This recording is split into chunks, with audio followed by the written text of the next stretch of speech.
to do with looking in your throat going, ooh, red dots, this is what you have. Two different skill sets. Born digitals can't know everything. That's what the Did You Know video was about. It can't know everything. It's not possible. Body of knowledge doubles every basically 4 years in the world. You can't know everything. You can know where to look it up. So if I went and got myself a university degree at Cambridge or Oxford in the 19th century, I literally, in a liberal arts education, could learn everything I needed to learn. Not so much today. Except that now a liberal arts degree might actually help you the most because at least you'll know where to look it up. So being a Google monster, being a search monster, that's a skill set everybody in this room has to acquire. We're going to talk about that today. So a couple of case studies about who you are and what you are, how it works and how it doesn't work. We started this conversation early. I said your online presence has to match your offline presence. That's the most important thing we can get out of here today. The idea that who you are offline and who you are online are the same. Let's look at 3 case studies real quick. Here's my favorite one, Invisible Irving. Invisible Irving is absolutely, I'm going to run back to this. Invisible Irving is the finest CFO that a petrochemical company, multinational petrochemical company, could ever want to have. 25 years in business, out of control, awesome, done billion-dollar deals, $100 billion deals. He's the guy. Secretary prints out his emails. No Facebook presence. No presence, period. You look him up on Google, you have invisible painting. You look him up on Facebook, he didn't exist. He's gone. Best guy in the world. Now, company has transfer control, this guy's out looking for work. You can't find him. He doesn't exist. All he is word of mouth. So when somebody who he doesn't know in a world that's much larger than the world he just left goes to look for him, they find nothing. So actually, he's invisible really. Now we have Mediocre Melvin. Mediocre Melvin is actually kind of a crazy hybrid of this, and we see a lot of people who do this. Mediocre Melvin has, he got the big job in 1999. And once you got the big job, you just sort of stop caring about stuff. So you do find Mediocre Melvin, and he's got his Mandy Patinkin lookalike website from 1999 with a little MP3 file you can play, and there's a counter on there. We actually have a oldmurray.com. If you're on the internet, you can go. I got it playing songs. It's terrifying. It's a GeoCities site, circa 1999. It's kind of fun. Here's the part that's the lesson. Suboptimal but search savvy Sam. Unlike Invisible Irving, who's awesome at his job, and Mediocre Melvin, who's also awesome at his job, just not paying attention to his online presence, suboptimal but search savvy Sam is the worst kind of person to compete with in 2009, 2010, the 21st century. Why? He sucks at his job. He sucks at every job. But he is so awesome at having 600,000 Google authorities. He's got his LinkedIn page that's all completely up to date. He's Facebooked up to date. His podcast is up to date. This guy is everywhere. This guy is everywhere. Suboptimal but search savvy Sam. How do you compete with that? The first HR manager that looks for this guy is going to see this wealth of awesome online presence. This guy's somebody. He's got 1 million links to his thing. He's all over the place. He must be great. It's only 6 months after they hire him that they realize that he's useless. And the people who are awesome at their job walk in there and have a level of digital ignorance that just betrays their true value. And it is really hard to get stuff to happen when that's the case.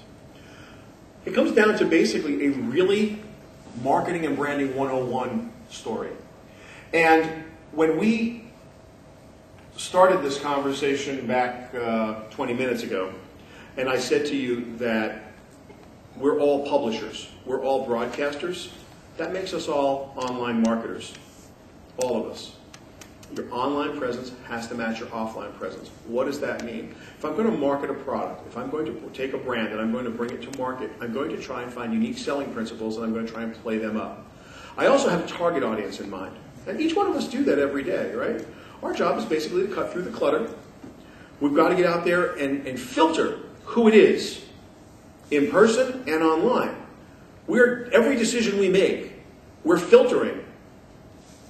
If you've seen young ladies who wear too much makeup and short outfits and very high heels and no outer garments when it's 40 degrees outside and they're walking around just outside the other side of the Javits Center, they're advertising something. You may not be buying it, but it's very unambiguous what they're advertising.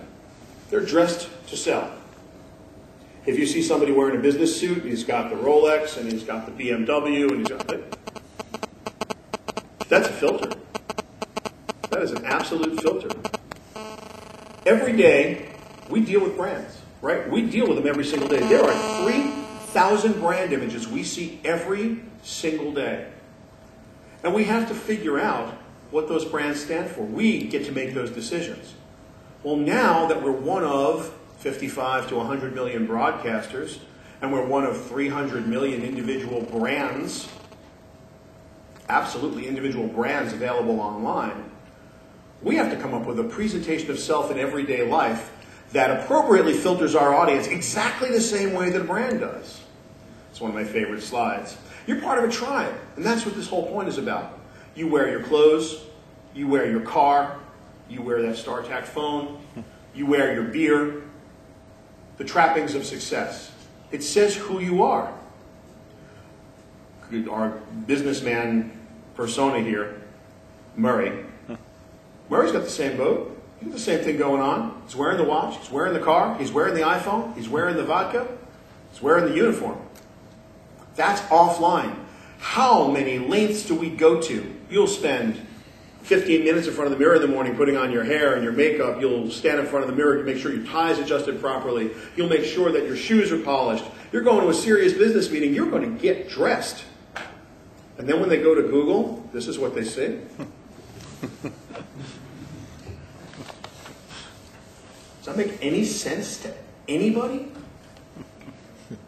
Because if I told you the number of people who apply for jobs, who come to me, who are dressed to death, who put on a fierce personal presentation, fierce, and then you go look them up, and this is hyperbole, I will grant you that, I have only seen this a few times, and we didn't make this one up. You can go to oldmurray.com, and it plays a song from the 70s I really like, in MIDI, fun, and it's got a counter.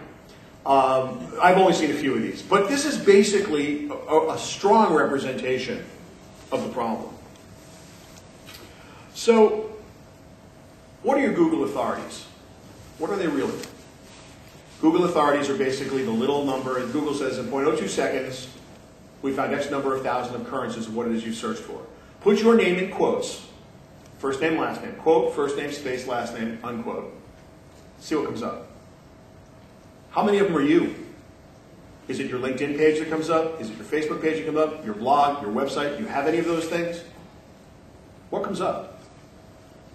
Put you and your business in quotes. Put you in quotes, put a space and put your business in quotes.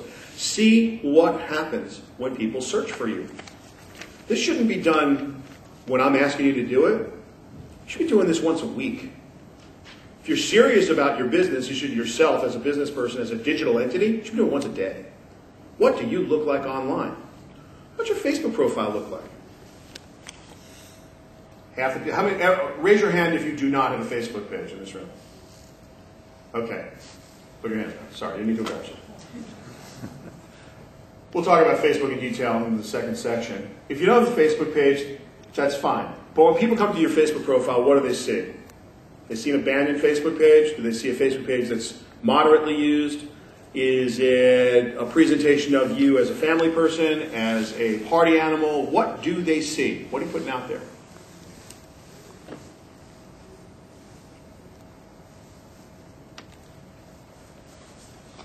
What does your YouTube presence look like? YouTube is the video search engine now. People use video to search for services. You get a BlackBerry, you don't know how to hard reset it. The first thing you do is you type in hard reset into YouTube. 57 people have a 30 to 90 second video to teach you how to do it. Where are you? Are you an expert at what you do? Are there video do you have a video presence? Are you somebody I'm going to know that I need to ask about what I do? You there? Oh, LinkedIn. I go to LinkedIn, what do I find? What do I find? What is your digital presence like? What are the elements of digital work life that we have to get together every single day. And this is the list. Google authorities. I want to know what they are. I want to know how Google sees me. I want to understand how Google sees me, because that's how the world first looks for me. What do I look like on Google?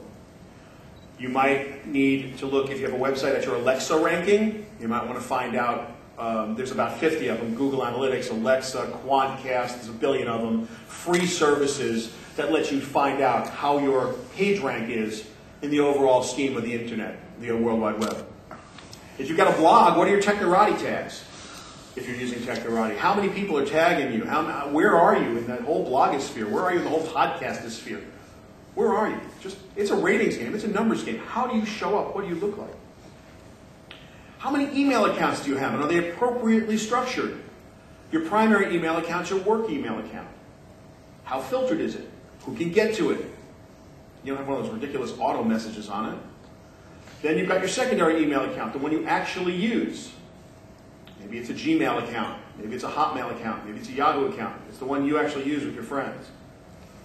You've got your own website. What is your URL? How does it look? What's your blog URL? Does it match your website URL? Is it a subdomain of something? Is it some cryptic, ridiculous blogger.com / tilde 57 numbers? No one could ever type it. It's a ridiculous URL because you're too lazy to get a redirect going, or you don't know how to get a redirect going. Facebook name, MySpace name, your LinkedIn name, your IM and chat name, your Skype name, your Wiki name. What do you look like in Wiki? What does Wiki have to say about you? IMDb if you're in the media business. What's your IMDb look like? What cell phone are you carrying? We just talked about how that might say a lot about you. Are you carrying a PDA? What laptop are you walking into a meeting with? These are all the elements of your digital work life. And you are judged the same way someone looks at what you're wearing in a meeting, the same way they size you up and go, yeah, it's a nice dress, but her shoes, boy, what are they from? They're like $12 shoes, forget it. They don't match your dress. Oh, that guy, yeah, but you just see him, he's wearing a Casio wristwatch. $12,000 suit, 11-cent watch. Either very secure or rented the suit. Those are the two possibilities. You're going to spend all this time being you. What do you look like online? Because when you're not in the room, when the only thing left in the room is your resume or your email address or the website or the email that links back to you, all you exist on is the internet.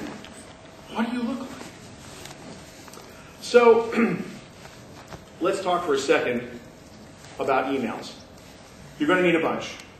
You're going to need a bunch of email accounts. Everybody in this room should have a bunch of email accounts. Your primary email account, your work email account can be that. Your private email, your day-to-day get-it-done email account, the one that you just work. Your junk email account. How many people here have a junk email account? Excellent. You're all geniuses. That's exactly what you're supposed to have. How many people have a super secret handshake email account? How many people are smart enough not to raise their hand? Got to have your super secret email account, right? Because otherwise, you want to get divorced, by the way, or you want to break up your relationship. I got a guaranteed methodology for you. Just take your significant other, put them in front of your computer, and let them look at your search stack, your history stack in your browser for the last 30 days, and then ask to do the same for them. Over.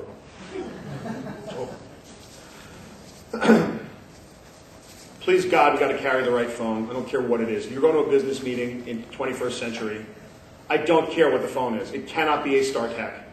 It just can't be. It can't. You just carry the right phone. I can't say it enough.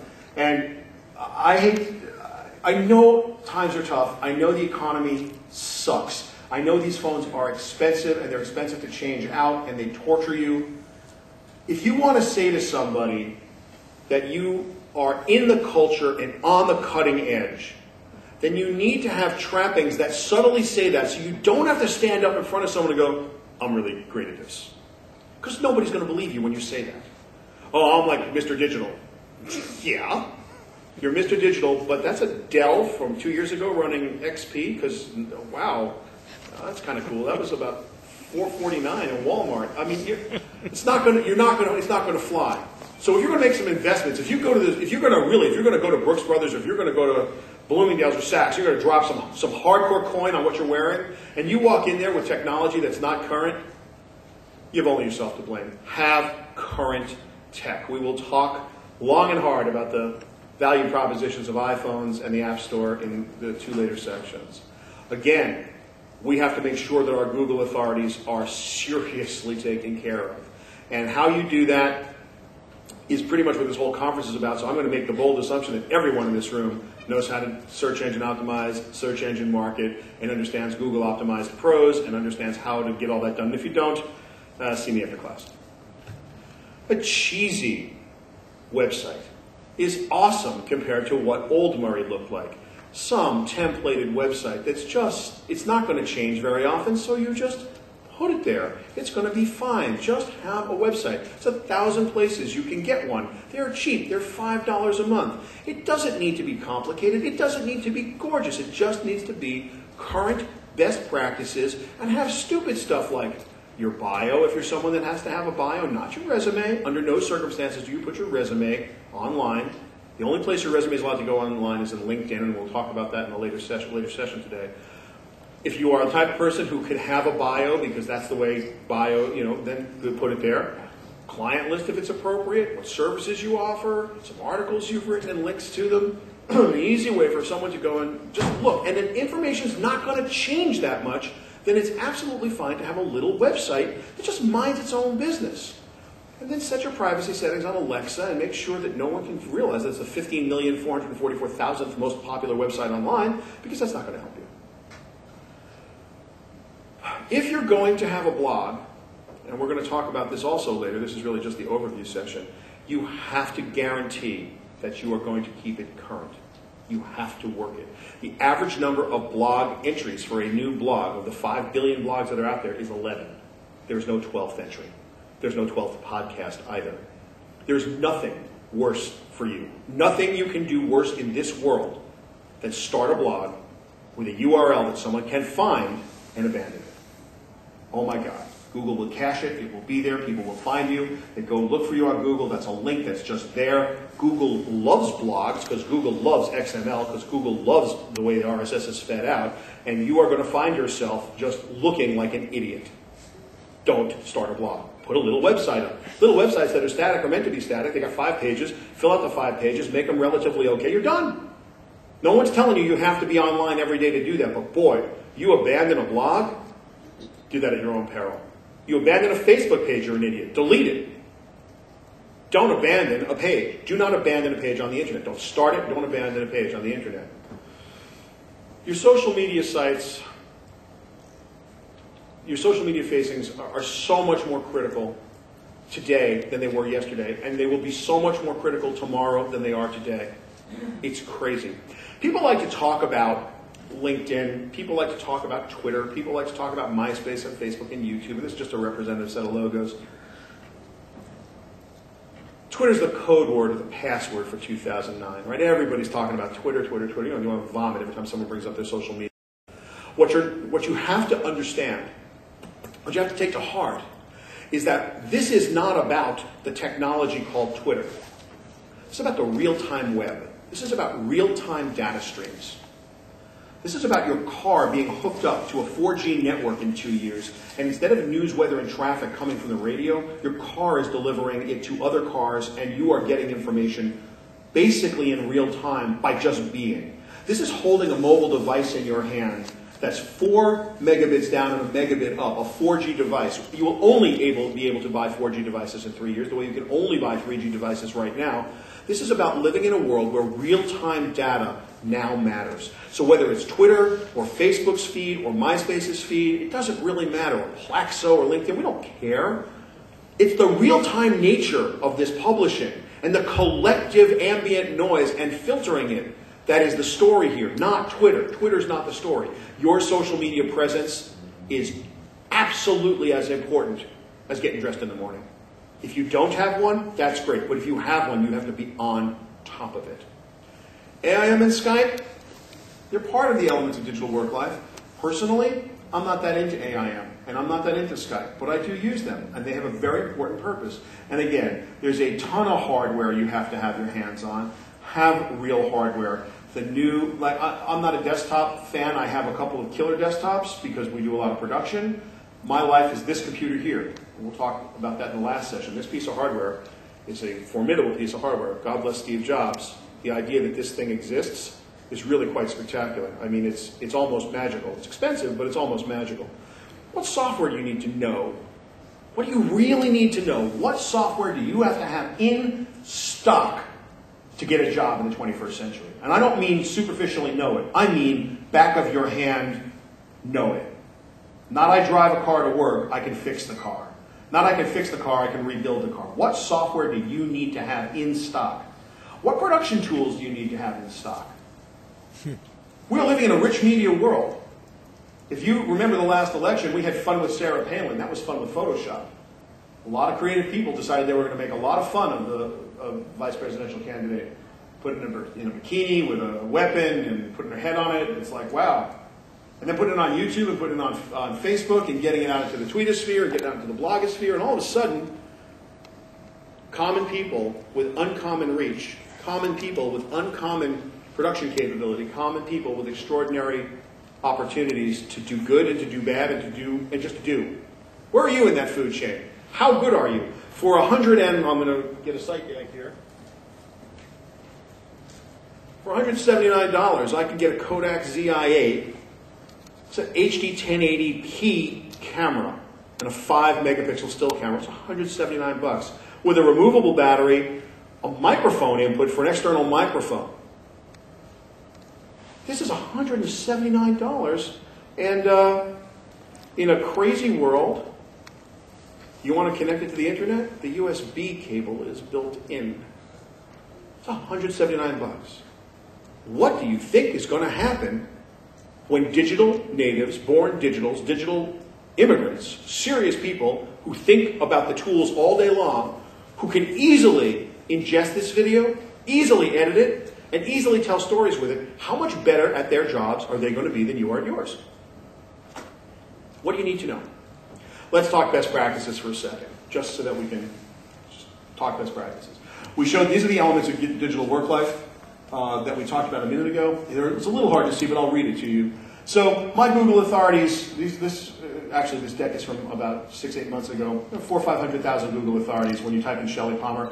I'm very proud of my Shelly Palmer optimization. You put Shelly Palmer into Google and see what comes up. The first 12 pages are me. I spend a little time and energy making that happen. You can too, but in order for me to stand here and act like I know anything, it has to be that when you type Shelly Palmer into Google, the first 12 pages are me. My Alexa ranking, actually we're in my website, shellypalmer.com, is about 96,000, 97,000. We don't drive people to our website, we don't advertise, so I'm pretty proud of that too.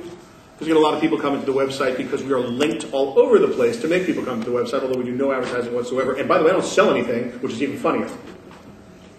From a primary email is shelly@palmer.net. Palmer.net I got really early. I don't expect you to have your last name at .net or .com. That's my primary email address. Trust me when I tell you that is not something that I read privately. There are about a dozen people who have access to shelly@palmer.net. It's my publicly published email address. It's the one I expect you to email me at. And it's got a whitelist filter on it.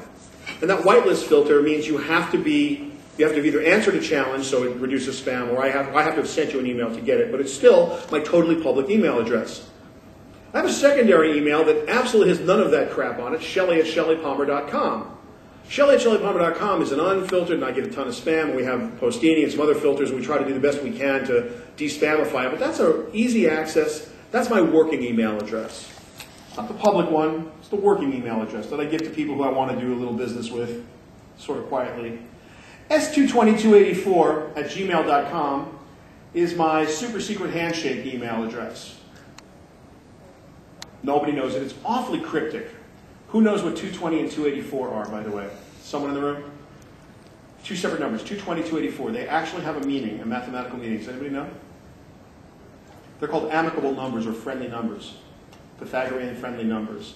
The prime factors of 2 The prime factors of 220 add up to 224, and 284, and the prime factors of 284 add up to 220. There are about 20 pairs of amicable numbers in Pythagoras' world.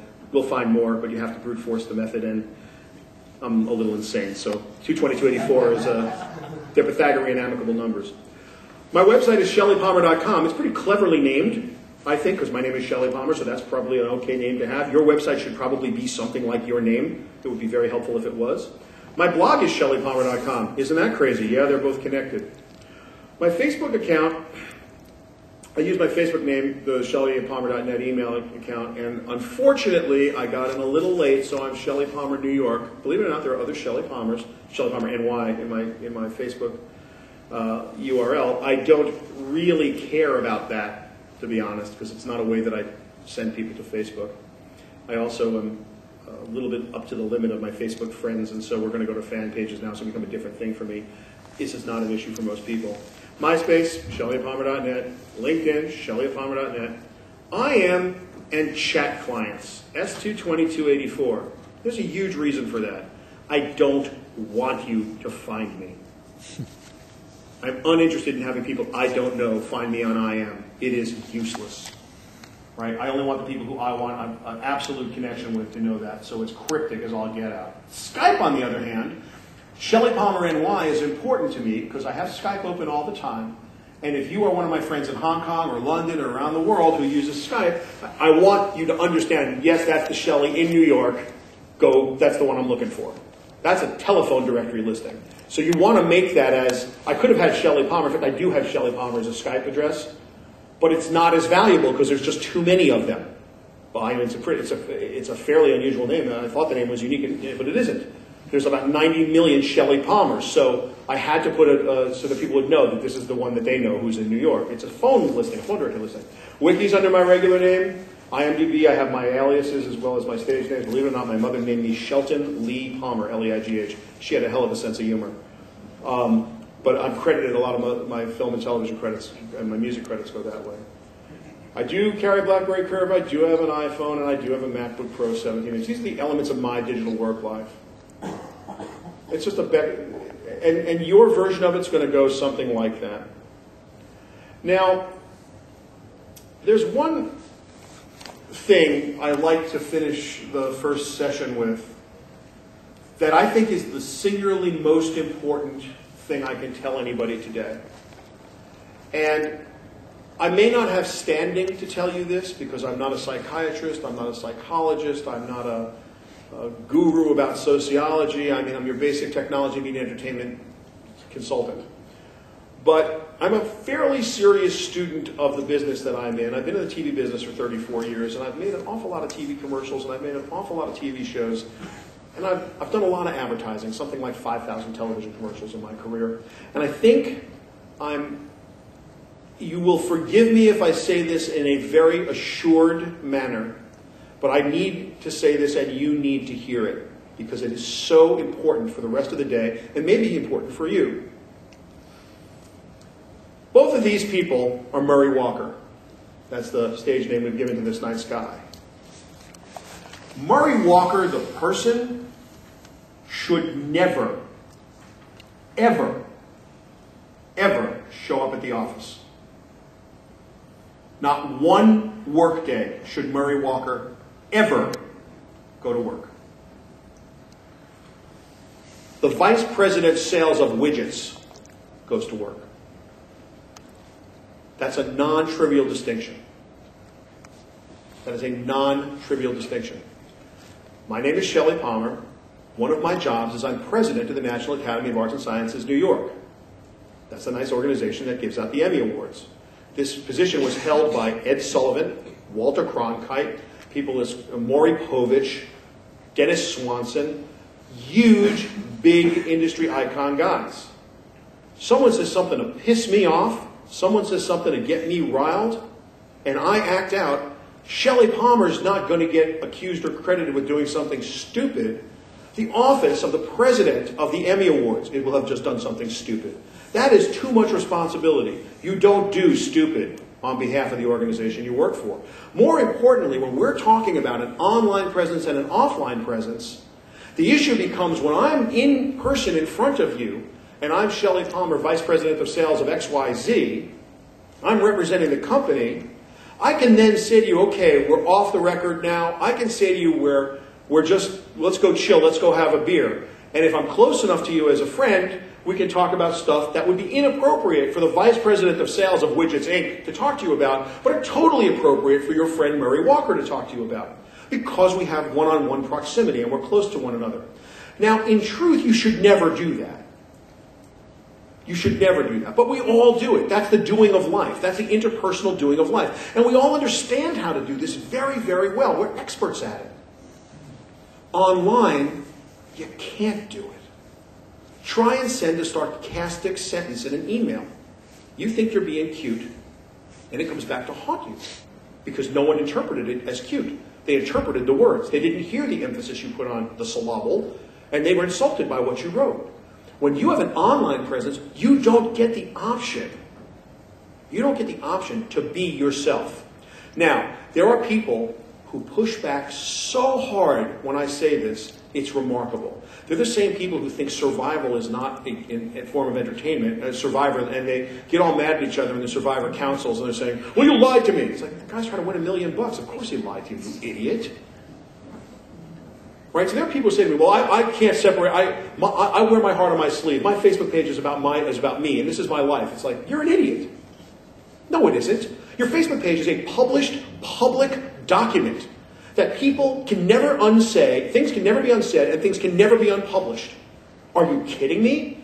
You're putting pictures of you and the boyfriend that, now someone's going to link to and tag, and this, and you're trying to, are you crazy? You don't put your personal life on display unless you really don't care. You really don't care about the other side of this. You have to live your life in 2009, 2010, and beyond as if you were on the front page. You might as well be Paris Hilton. That's how private your life. There is zero expectation of privacy in the 21st century. So for you to not understand Murray Walker, the person, and Vice President of Sales, the Widgets Inc. guy, is a huge mistake. Now, I am completely happy to have a Socratic debate with anybody about the relative virtues of people don't buy the product, they buy the salesperson. I like that, actually, and I think that's true. I've done a lot of sales in my life, and I know for a fact people buy the salesperson. And taller people do better than shorter people, and thinner people do better than heavier people. And good-looking people do. I get all that. I've seen all the sales data. I've been to all the stupid courses. And people who smile do better than people who frown. I get all that. I do. Read it all, seen it all, been there, done that. None of that was digitally enhanced. That's all one-to-one. When you publish something, you are putting it out there. You don't control the message. You don't control the message. Go find a marketer today who has any of their act together at all, who believes that when they try to manage a message from point A to point B, that once they get it out there, that they have control of it. Look at the conversation that starts in the social media immediately. What control do you have? So if a product that you're marketing or working with is something you can't control, and this is a defined thing, it's widget A, you've defined it. What shot do you have when you are carelessly, and I do mean carelessly, just putting stuff out there because you've not made a conscious delineation between your persona and the person? Now, I believe this is a really important point, and I know there are other opinions on the subject. My conservative nature, and I'm not talking politically, I'm just talking in general, my conservative nature would have me err on the side of caution. Do I really need a picture of me lined up with 4 tequila shots on my Facebook page? Fun to look at. Fun to do. Not that smart to publish. Now that's an easy one. And yet we find all over the place people actually, the 17s in Florida, who actually videoed beating up this person and then put it on YouTube. And they thought it was okay. So the born digitals actually can't even separate their personal lives from their digital lives. They're one and the same. And if you act stupid in person, then you act stupid online. And I'm just saying we're smarter than that because we're all grown-ups in this room. So you don't need to act stupid online and smart in person. You can act smart in both places. That's the theory. So from my perspective, although, and again, I will, this is a personal opinion, it's a personal philosophy, but I need to point it out. I honestly believe that in a digital world, Murray Walker and Vice President Sales Widgets are two separate things, and you have to be very careful to keep them that way. So we're 47 minutes into it. There are 2 more sessions coming. The next one we're going to get hardcore about the things that we're going to do, and then after that session we're going to do how we're going to physically do them. So let's take a 10-minute break and we'll see in just 10 minutes or so, right at the, 10 more minutes. I'm into fly fishing, I'm into lacrosse, I'm into crocheting. I have a good friend, Deborah Norville. Some of you probably know her. She's host Inside Edition. Deborah is an avid knitter. She loves to knit. She's just awesome at it. I did the theme for her radio show long ago. That's where we met. She's a great lady. And we had lunch at NAB last year. And the first thing she did was she took out of her purse this whole line of wools, her new addition to her knitting yarn line. And she was waxing poetic in a passionate way about what you could do with this yarn and how her thousands of followers at her website who were into knitting. It was a bigger business than her TV hosting. Her passion, what she personally loves. She loves to knit. She made it a business. She blogs about it. She writes about it. She writes books about it. She has a club about it. It's her passion. She's a very attractive woman. She's a fantastically good, gifted television host. But you know what she really likes to do? She likes to knit. And she took her passion and she translated the passion for knitting into currency, real live dollars. How? By creating a world online and then using the power of the communication to translate the value that she was giving to all of the people that came in contact with her electronic communication, translating that to wealth by selling physical goods. Passion is a currency. Respect is a currency. Absolutely a currency. Street cred, respect, these are huge currencies. If I'm the bringer of information, if I'm the person who first tells you about something, if I enable or empower you somehow, I get street cred. I give you something of value, I immediately come up in your esteem. And if I continue to do it, then I get to become a branded entity that brings you this value. I get your respect. That is, you can take that to the bank. You can just take that to the bank. You can't necessarily charge for it directly, although some consultants do. I'm a consultant. I do charge people for my intellectual property. But it's much easier to translate the value of that to wealth in different ways. You'll buy my book. You'll buy my self-study videos. You will come to my speaking engagements, and therefore people who host environments where there are speaking engagements will be willing to pay me more. I'm translating the value of my intellectual property and the respect people have for what I can do into wealth, but not directly. Although in this case there is a direct correlation. So this translating the value of something into wealth using other currencies is absolutely endemic to the internet. And we all get caught up in this idea that we must translate our value online directly into cash. And that's definitely a model, no question about it. That's the someone else pays model, or you pay model. Or in KPMG likes to say there's really only 2 models. I did this for the accounting firm KPMG. I did a version of this speech, and I used my little free business model thing. I said, I pay, you pay, someone else pays. And one of the geeky accountants, who happens to be dead right, raises his hand. But it was like the guy was out of Central Casting, and he was so exactly who you thought he was going to be. He goes, Mr. Palmer, you don't quite have that right. Really? You're questioning my brilliant I pay, you pay, someone else pays? It's my best joke. And the guy's like, oh, no. You've got it completely wrong. So, oh, okay. There's really only 2 models, sir. You pay or you get paid. Okay, that's exactly right. So I'm saying someone else pays because I'm in the advertising business, and just the metaphoric idea of someone else paying is that the advertiser pays as this third party. But yes, from the content provider's point of view, there are only 2 models. I pay or I get paid. That's it. Those are the 2 models. So translating the value of intellectual property into wealth, I pay or I get paid, directly is kind of tough. But we are smart in this room. We are in a business where we get a chance to understand that there are different currencies online, that there are differences between the online world and the offline world. And we can create environments where people will pay and receive in currencies that are not cash, and then we can... The first thing that we're going to talk about, and I put Google up here for a real specific reason. Google's part of the ecosystem. It's not even a search. I mean, you could call it a search engine. You can call it what you want to call it. There's 66 or 65% of the search business. They literally are the ecosystem of the internet. I don't know anybody who doesn't use it. I know a lot of people who don't use it well, but I don't know anybody who doesn't use it. Now, how do we create value? How do we translate that value?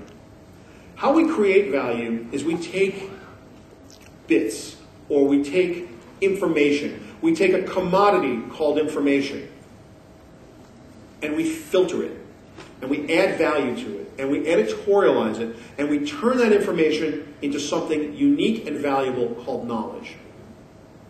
Information is meaningless. Information is almost valueless. Knowledge is power. How do I turn information into knowledge? Each one of you will have a unique way to do that. Each one of you will have your own specific way that you approach the world. You're bringing everything you've ever learned to the party. So I get a news item. So-and-so was elected to the 4th district at such and such.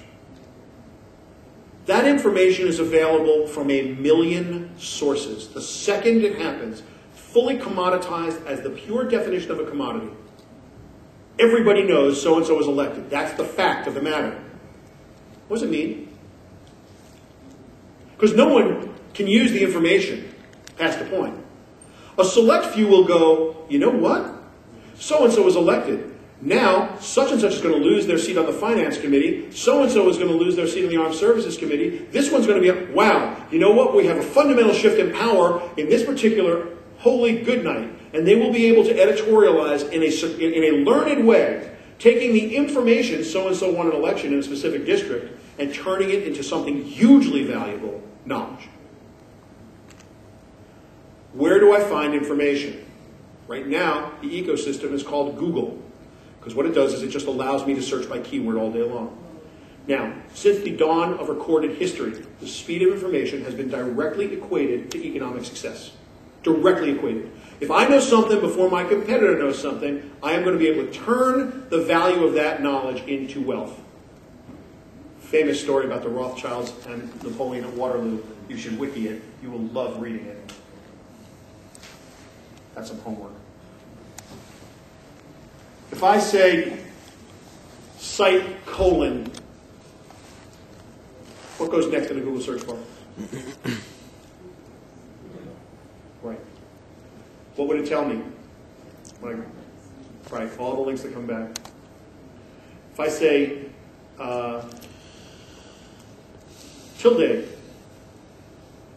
tilde word phrase, what's the tilde going to do for me? Okay, everyone in this room, somebody knows what a little squiggle, it's above the little accenty thing and above the tab key. A tilde. I put that in front of a word in Google, what does it do? Okay. Ladies and gentlemen, the speed of information is directly equated to economic success. If I get information before my competitor, I am going to win every single time. Tonight when you go home, you will type the word Google Cheats into the Google search bar. Up will come a page brought to you by your nice people at Google. On it you will find 25 Google Cheats, 30 Google Cheats, that if you don't have committed to memory, you will absolutely guaranteed at some point in the near future to lose your job, no matter what your job is, to somebody who knows that page inside and out. What a tilde before a word does is it synonymizes in Google. So if I type in car loans, and I have to then type in truck loans, and then I have to type in vehicle loans, and I have to type in hybrid car loans. No, I don't. I type tilde auto loans, and Google gives me everything that's synonymous with auto automatically. So where you're going to do 7 searches, I'm going to do 1. What you're going to spend 15 minutes doing, I'm going to do in 10 seconds. I'm going to kick your ass. The speed of information is directly equated to economic success. For 3,500 years of recorded history, you cannot find any situation where that's not true. You are all in the digital advertising business. 100% of the people in this room are 100% digital. You live and die at the speed of the information you personally command. Everyone in this room has to know how to search on Google. Not how to type something into Google, how to search. That means your Boolean logic. That means when you use a quote, set of quotes and when you don't, when you use brackets and when you don't, when you use parens and when you don't, what Google will do for you quick and what it won't. You need that in stock, in your heart, the way you just, it's a doing of life skill you must personally have. It's the 21st century. You do it or someone else will. The competition for jobs in this economy is unlike any ever. Be the best. Be the most digitally literate. Be prepared. Go get your Google Sheets. Get your game on. Be there. Now, social networks are unbelievably important. And if you want to see who a real social media expert is, like the best social media expert you personally know, look in the mirror tomorrow morning. You know everything you ever need to know about being the world's foremost social media expert. There is nothing anyone can tell you. You have been interacting one-to-one your entire life. You're expert at it. Your mother held you, and you got your one-to-one game on. You talk to people. You've had relationships. You've had business meetings. You are geniuses at one-to-one. You are geniuses at one-to-many. You've talked to a group of 2 or 3 people. You've talked to a group of 6 or 7 people. You've even talked to groups like this, or even bigger. You're experts in it. And in case you're wondering how much of an expert you are on one-to-many, you also happen to have watched somewhere between 30 and 50,000 hours of television. I'm arranging that based on who's in the room and how old I'm guessing you are. 18-year-olds watch 30,000 hours of TV. And the highest art form, the highest level of one-to-many communication that we have in our culture is the 30-second television spot. A beginning, middle, and ending, a rising action, a climax, and a falling action, a completely tightly managed message in 30 seconds that gets you to buy something you don't want with money you don't have. Nothing is a higher level of communication than that. And you understand it perfectly. You understand when you're watching the news how to communicate one-to-many. You understand what the job of an anchor person is when they are giving you the news and then they go to a reporter. You understand the who, what, when, where, why, how the story is arced. You know all of that. You may not be a literary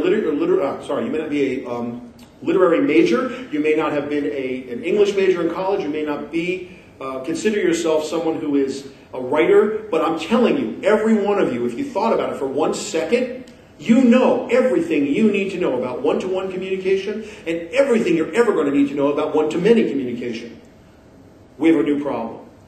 2 years ago, real-time data feeds started to occur. And all of a sudden, we had 2 new forms of communication that were rained down on us. One of them, we almost have the physiology to deal with, but not really. And the other, we absolutely need electronic tools to deal with. Now, we have a new form of communication called many-to-one. We don't really have physiology to deal with many-to-one. There is one kind of individual who does. They're kindergarten teachers. 30 kids around them screaming at a kindergarten teacher. Somehow, magically, she understands which kid needs the most emergent attention. But that's 30 kids or 20 kids. That's not 300 kids. It's not 3,000 kids. It's not 300,000 kids. Once those numbers get above a certain level, then many-to-one, we need tools to decipher. And the totally new thing, many-to-many, we don't have any physiological capability. We must use tools to sort that out. So we find ourselves bringing expertise of the highest level to one-to-one and one-to-many. We find ourselves amused by many-to-one, and we find ourselves completely abused by many-to-many. Don't understand it, can't deal with it. It's like fourth dimensional space. What is it? I don't know. I can imagine 3 dimensions. What's the fourth dimension look like? I don't know. What is many-to-many? What does it mean that a whole grid of computers is talking to each other and to me at the same time? Like everybody's message managing at the same time at everybody. Is it noise? No, it's not noise. It's a real-time data feed. Thousands of computers, thousands of nodes are talking to one another. Some of them are talking about the same thing. Some are talking about other things. I have to sort it out because the pulse of that real-time feed means something, but I need a tool set to understand it. That's completely new in the last 24 months. Completely new. It doesn't exist in our world. So the Twitter phenomenon is interesting because people keep going, password Twitter. Ooh, it's about Twitter. Ooh, it's about social media. Stop it. It's not about any of that. It's not about any of that. It's about we've got new tools and we need to understand them. And there's really no place to understand them. Right? If you remember back in the day, and some of you are old enough to remember this, 1985, someone asked you what your fax number was. And you said, we're getting a fax machine really soon. And in 1990, someone asked you what your fax number was, and you said, it's right here on my business card. And you looked it up and you handed it and you read it to them. In 1995, someone said, what's your fax number? And it's like you couldn't imagine one day in your life where you didn't have 100 faxes going back and forth. 1995 is a funny year because that's the first year someone said to you, what's your email address?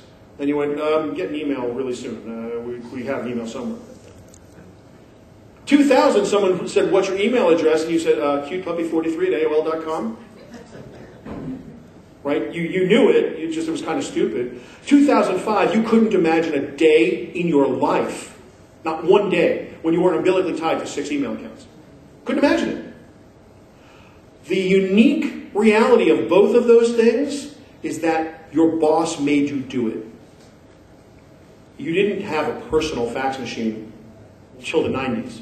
But in the 80s, businesses put them in with separate fax numbers. That was a way to do business, instant business. It was not something you had an option to learn. You were forced to learn to use it. You were forced to adopt new behaviors to instant communications. It put a lot of messenger services out of business, but what it really did is torture the crap out of everybody who ever had to sign a contract. Did you get a contract? You couldn't say no. They had a receipt page. They knew you got the contract. You were doomed. It destroyed the whole idea. Well, we haven't seen it yet. The courier hasn't arrived. I'll get you a... No, that was over. The world became instant in 1985 for business documents. It was over. And if you thought that sucked, it was only half as sucky as in 1995 when people started to send stuff by email. Thank God they couldn't send PDF files for a few years. Because that just totally screwed the pooch. Now it's like I'm in my handheld. At least I could say, I have a BlackBerry. It does a really bad job reading Word documents. I had to wait till I got back to the office. That's like the only refuge left in my life for getting out of having to do work instantly. And now I really can't even say that because everybody knows I carry an iPhone and it does a really nice job of putting up a Word document. And you can't make a phone call on the damn thing, but you surely can read a Word document. Nobody in your office is going to make you use Twitter.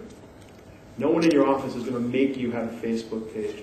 No one in your office is going to make you a MySpace or Flaxo.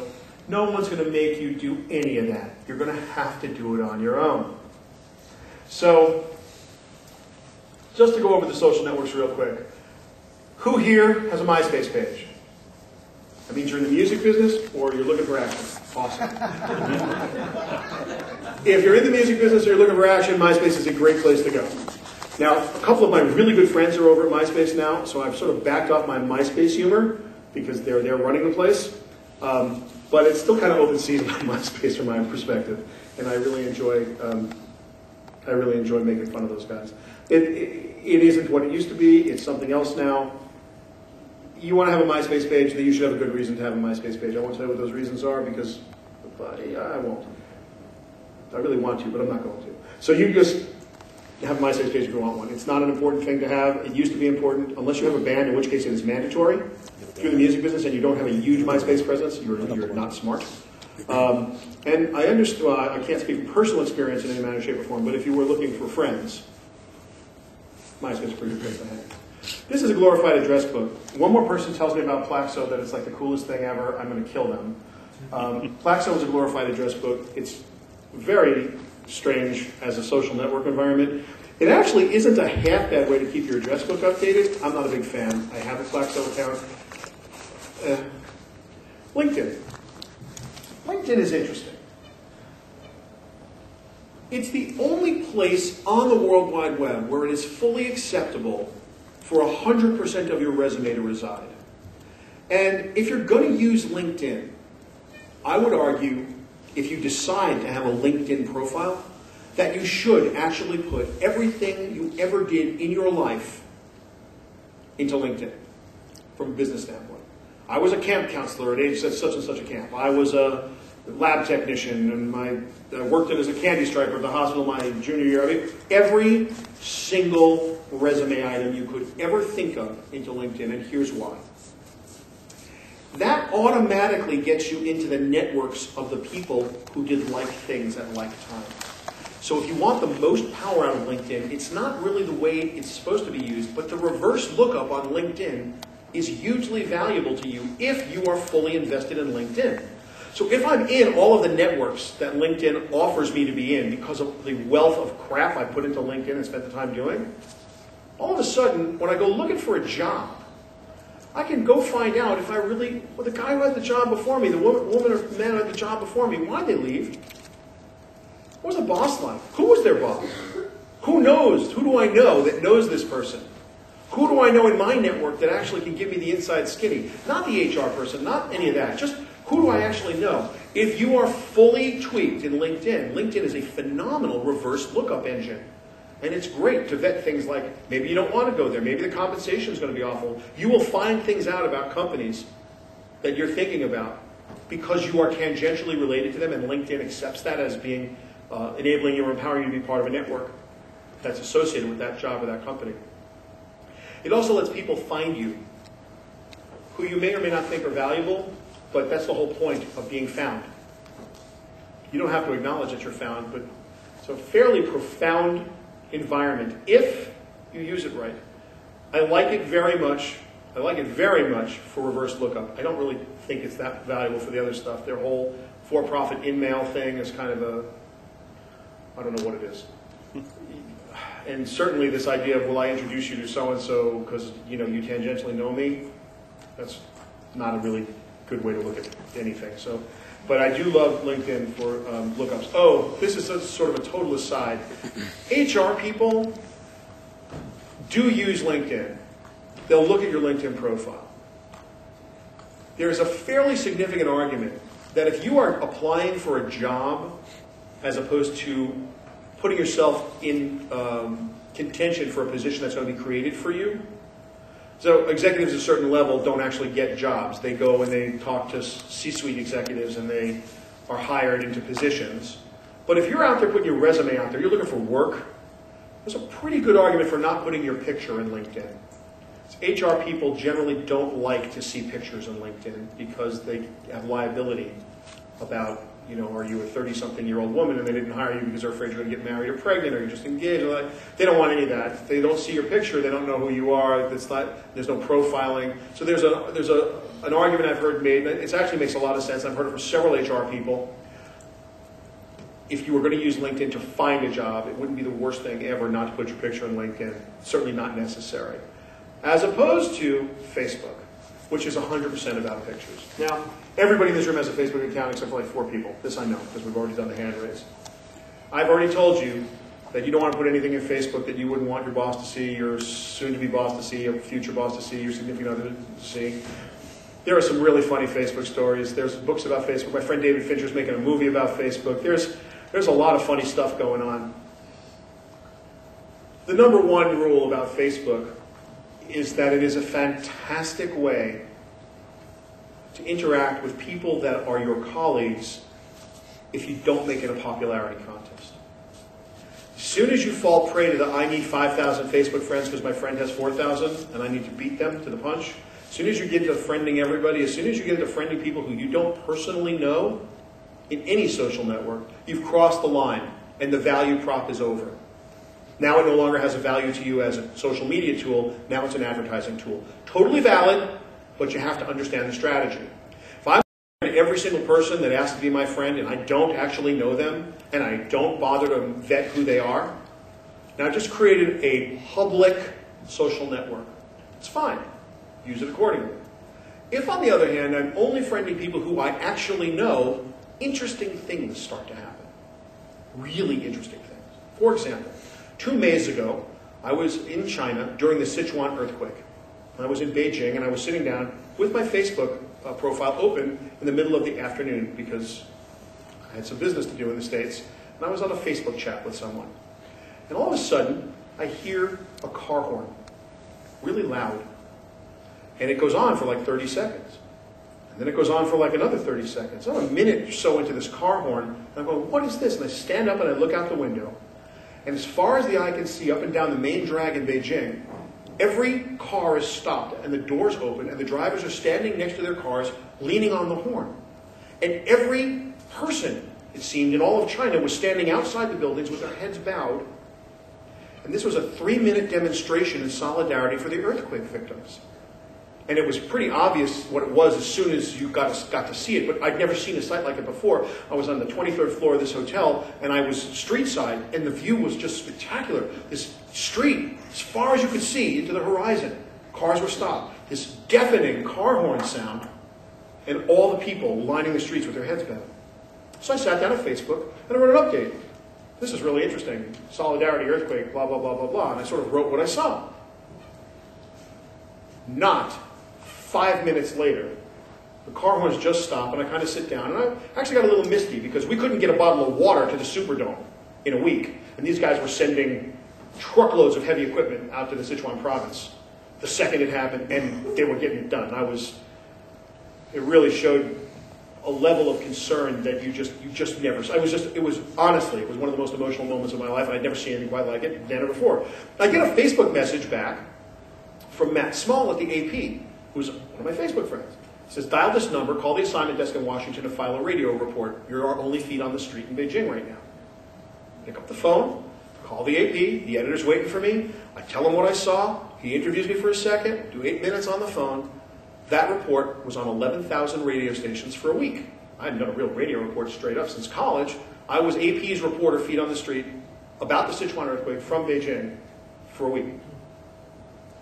That's what that's the power of social media when you are using a network of your friends. Now, people talk about ambient noise all the time. Ambient noise, wow, this is the thing, right? Ambient noise. I'm going to get a latte. Who cares? You're in a business meeting with somebody, and you're talking about the power of social media.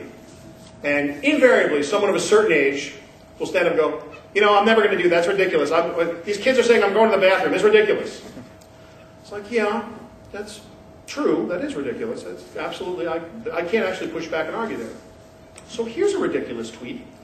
A few months ago, I was giving a speech at a financial forum in Atlanta. I do a lot of public speaking, and I was in Atlanta, and I thought that I was the keynote speaker at the opening of this particular conference. And as it turned out, not having read my email that carefully, I was the closing keynote address. And I find myself on a Monday afternoon in Atlanta, Georgia, at 4:30 in the Westin Peachtree Hotel, bored and starving. Now, if you look at my boyish figure, it's not hard to imagine me being starving. But bored, I shouldn't generally be bored, but I was. I didn't feel like doing any work. I'd been up forever. I just did, And so I sent an ambient noise tweet that everyone in the world would think was ambient noise. At the Westin Peachtree, thinking about dinner. That is pure noise. Who in their right mind would think there is any value to that tweet? Pure noise. That was at 4:30 in the afternoon. Now, a few factoids about Atlanta, Georgia. It's the home of the Turner Broadcasting Company. It is the home of Coca-Cola. It is the home of several other large American-based multinational corporations. It is a seat of serious business, and I have a lot of friends who are in the media business and the advertising business who frequent Atlanta, Georgia. By 7:30 that night, we had a 30-person dinner party at McCormick and Schmick's at the CNN Center from an ambient noise tweet at the Westin Peachtree Hotel thinking about dinner. At that dinner, $2 billion of media deals were done because a bunch of Coke people and Turner people in the room, and we were all getting drunk watching the ball game. Ambient noise. Useless tweet. If you have strangers that are following you who mean nothing to you, if you follow people you don't know who mean nothing to you because you're thinking about tonnage, quantity as somehow qualitative, you misunderstand the power of Metcalfe's law. You are the center of your social media universe. Your brand is the social media center of its universe, but brands are not people. Brands don't need Facebook pages. They don't. Brands don't do things. People need Facebook pages. People use social media. People are social media. That's what the network is. You've heard it called conversation. You've heard it called, boy, I don't have to tell this group what social media is. But how it's used is dramatically misunderstood. And what's important in your digital life is that you have a pushback when somebody of a certain age in a meeting starts to torture you about the valuelessness of ambient noise. If you can't send a tweet that says, I'm going to get a latte, does anybody want one? And everybody who's living a half a world away laughs, and the people who are really in your social network go, yeah, I want mine without, with non-fat, then you got the wrong social network set up. This is a very powerful set of tools. Now, there's another side to social media that's even more powerful, although from my way of thinking, that is a level of capability that we've never had. It's 2 years old. The idea that I could think that I'm needing to have dinner and put together a party where a bunch of business people get together on the fly, do a ton of business, and have a great time, and then go their merry way, that's a huge value proposition. And the thing in China was a huge value proposition, but that doesn't happen every day. Jeff Pulver is a guy, he used to do the Vaughn conferences. He was very involved in voice over IP, and his new cause celeb is the 140 Character Conference. Jeff is a good friend of mine. We've done a lot of things together, and Jeff created and put together this wonderful conference called the 140 Character Conference in reference to the 140 character length of a Twitter update. And it was about, the first one that I spoke at, I guess it was maybe a year ago now. How many people here know a service called Tweet Later? Now it's called Social Oomph, the dumbest name in the world. What Social Oomph does is it basically takes Google alerts and makes them Twitter alerts. So you can set up a bunch of keywords to follow, and you set up a listening post and decide that you're going to follow a bunch of keywords on Twitter. And, pardon me, once a day it'll say, if you ask it to do that, it'll send you a digest of the tweets that either have your hashtag, your name, or your keywords in them. So I give this speech at this 140 character conference, and I thought it was really interesting. There were about 200 people in the room, and about 30 of them were tweeting. They had their laptops or their Blackberries or their handhelds, and they were just tweeting away. I didn't think much of it at the time, because obviously we're at the 140 character conference. Of course you're supposed to be tweeting. So I get back home, and Tweet Later, then it was called Tweet Later, now it's called Social Love. Tweet Later throws up 650 tweets that mentioned me in my speech. And it was like watching a PowerPoint of the key topics, each topic sentence, like there would be a PowerPoint bullet. And I thought, wow, this is interesting. There are 200 people in the room, and I thought that was interesting. Then I got an idea. Let's count up the number of followers. And so we did. And what we found was that there were 250,000 people that got this information inside the 20 minutes I was speaking. So I was micro-famous in a room of 200 people, who made me micro-famous to 250,000 people who were interested in the things they were interested in because of their social network was only inclusive of the people that were self-selected to care about what they care about because they were properly selected social networks, not popularity contests, but quality contests. Then those 250,000 people were actually in the room getting the key information I was trying to deliver, filtered and editorialized. Filtered and editorialized. In the last session, we talked about information not being knowledge. But when I talk and you interpret to your way of thinking, and then you decide to editorialize, add value unique to your own worldview, you have a point of view. You're listening to me, yeah, Shelly's full of it. No, I like what he's saying. Your choice. You decide what I'm saying is of value or not of value. You can either go out there and diss me and go, this guy's an idiot, and here's why. Or this guy's a genius, and here's why. Or this is not that important, and here's why. Or I was expecting something else, and here's why. But you put your spin on my thing, and you've sent it out to your group. Now that information is knowledge. Now it's got value. And it's really valuable to your self-selected group. I gave a speech to 200 people and had 250,000 people listening to it, and there was no broadcaster in the room. 250,000 average quarter hour translates to $250,000 a year on the radio in advertising income. If you had an AQH of 250,000 average quarter hour listenership of 250,000 people, that's a $250,000, that's $1 a listener. Direct equation. That's the value in cash of those 25, 30 people tweeting while I was sitting there. I'm in advertising and marketing. I sell media for a living. I work for major media companies full time. That's what I do.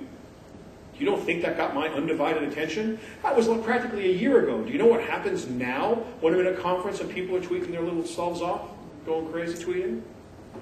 And again, if it's someone who's got a popularity contest going where they've got 1 million Twitter followers, none of whom care about anything, they're just sort of part of this, oh, let's raise Ashton Kutcher to the top or whatever, that's useless. But the people who tend to be in the room when I'm talking are people who care about the stuff that I talk about. And the people that are in their social networks tend to care about the stuff that they care about. How powerful is that? How powerful is that? Ping FM is my metaphoric tool for TweetDeck. For who here see People Browser? People Browser, P-E-O-P-L-E-B-R-O-W-S-R, peoplebrowser.com. If you have IE7 or later, IE8 is best, and you've got a computer that's fairly decent and Adobe Air installed, I know that's a lot of things to remember, but if you've got a pretty current computer, go to peoplebrowser.com, and what you're going to see is Google for Twitter, with columns, with 100% of your social media can go in there. You will, if you like TweetDeck, you will be blown out of your socks by peoplebrowser.com. It will blow your mind. The capabilities, you can't hurt it, so press every button. It's so overcomplicated, it's daunting.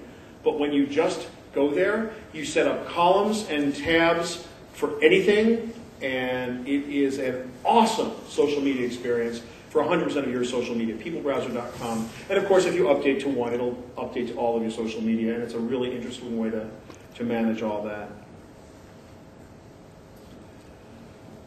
We are all contact managers.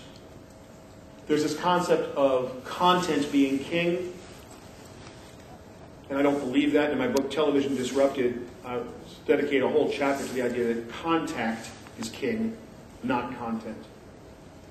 Contact management is what we do. Now, here's the thing.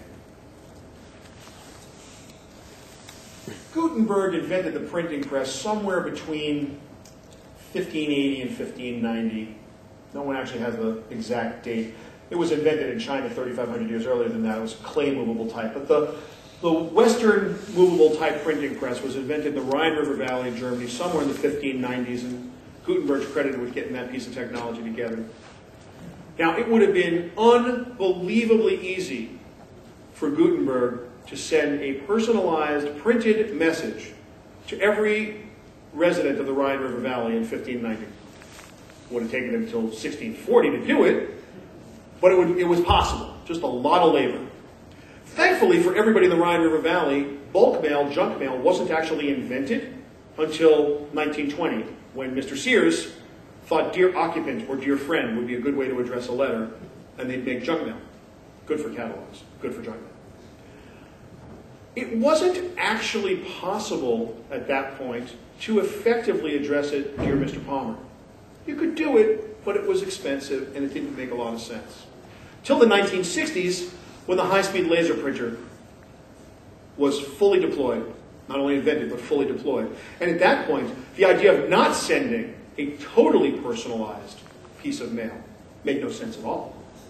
Why would you send anything that wasn't 100% personalized? After all, it's a letter.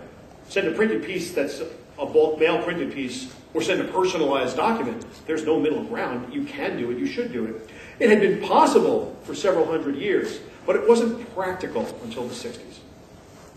How many people in this room like to send emails to their friends by blind copying all their friends and sending an email to themselves? How many people have done that? Ladies and gentlemen, it's 2009. When someone does that to me, and it's not like my kids, some mother of one of my kids who's trying to tell me that it's my turn for snack. Like if it's not a message from someone who's so technically inept that I'm sure they didn't know any better, I just delete it. Because if you're sending it to yourself and I'm on the blind copy list, it's spam. It has to be spam. It's guaranteed to be spam. I get 1,500 emails by 9 o'clock in the morning. If you didn't have the courtesy to, dear Shelly, it's not to me. It's to somebody, but it sure as hell isn't to me. So, first thing you've got to do is send valuable stuff to people. And the way you send valuable stuff to people, get a contact management program, folks. Outlook will do it. It's not the best in the world, but you can fake it with Outlook. You can set up a mail merge in Outlook. It's insider capability. You've got to send more than 2 letters to somebody, 2 emails to somebody. They can be personalized. They should be personalized. I don't want to get a greetings, hi. I don't want to get any of that now. If you want me to read it, you have a computer, you're in the culture, be in the culture. Prove it to me. Be in the culture. I want to know. It's more than a soundbite.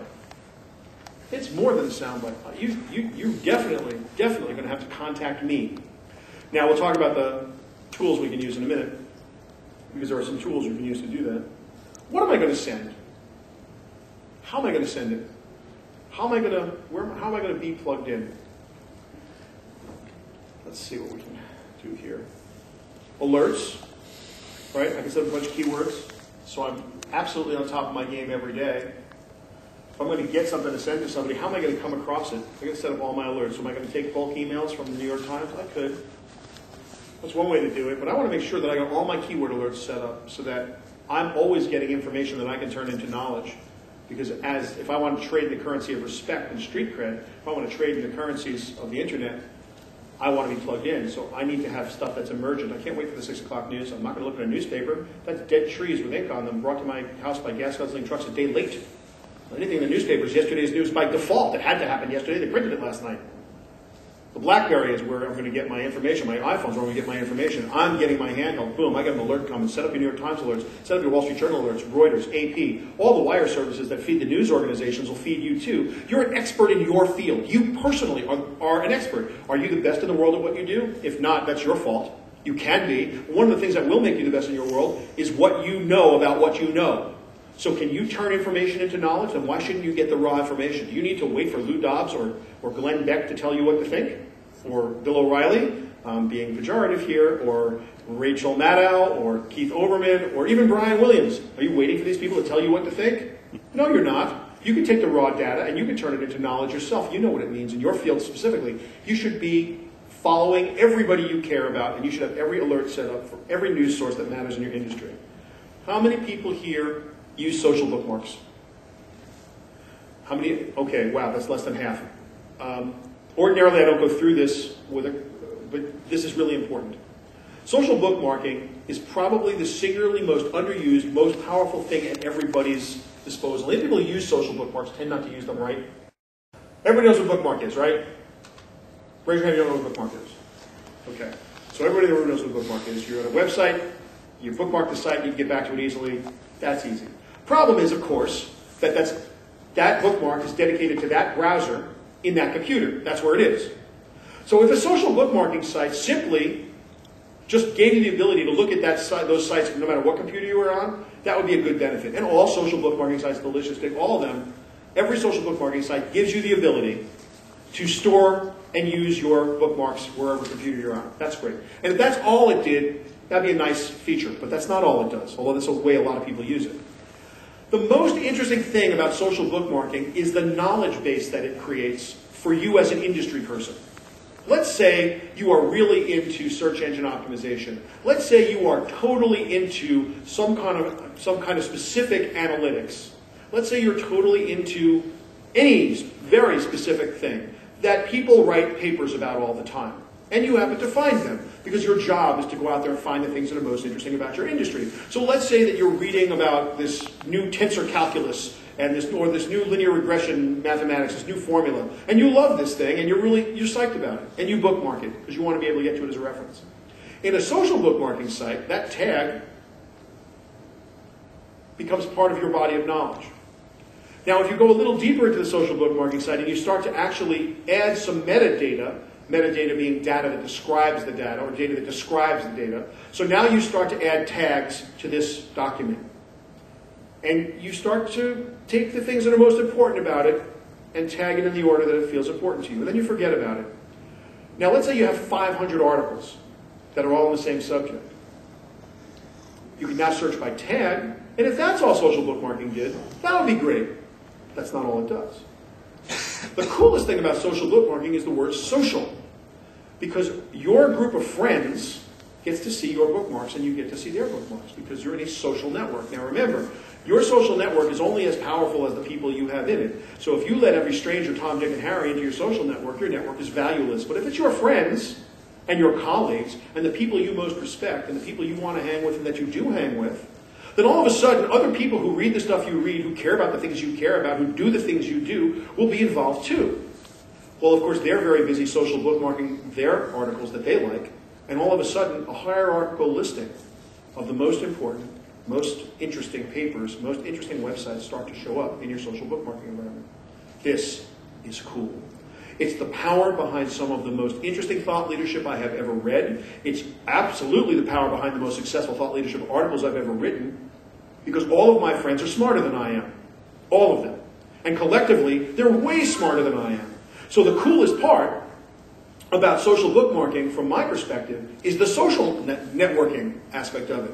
All of us who are in the business of business development for the technology, media, and entertainment world, so the nexus of this interesting digital life we're all living, I have about 1,000 people who I actually respect, know, follow their work, have read their books, think they're smart, and I follow them, they follow me, and we have this collective knowledge base that's priceless.